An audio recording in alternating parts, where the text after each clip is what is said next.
élnünk és dolgozni. Ugye a gyerekek például az Istennek nem eszik meg a hagymát vagy a brokkolit. Most mi olyan termékeket állítottunk elő, hogy porított formában ezeket előállítjuk, csokival bevonjuk, és úgy eszi a kisgyerek, mint az őrült. És ezzel hozzájut minden olyan összetevőhöz, a csoki egyébként nagyon egészséges, kivétel a tejcsoki, mert abban semmi sincs, csak a fekete csoki. Ez egy rendkívül érdekes és nagyon fontos anyag. Na most, a lúgos vízről még egy mondatot.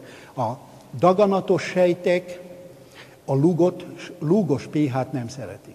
Tehát teljesen egyértelmű, hogy egy daganatos beteg, akit most terápia alatt van, annak adjuk a lúgos vizet nagy mennyiségben, mert az életminőségét javítjuk, csökkentjük az áttéteket, tehát a lúgos vízfogyasztása rendkívül fontos. Én magam is naponta iszom, ez rendkívül fontos. Tehát, amivel kezdtem az elején, ez a lényeg, hölgyeim, s uraim, öregedjünk meg egészséggel.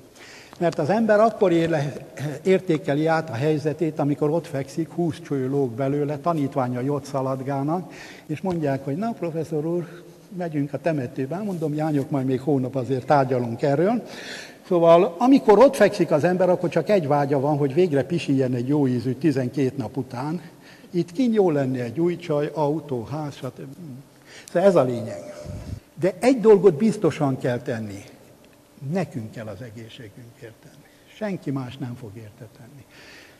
És én megköszönöm nagyon szépen a megtisztelő figyelmet.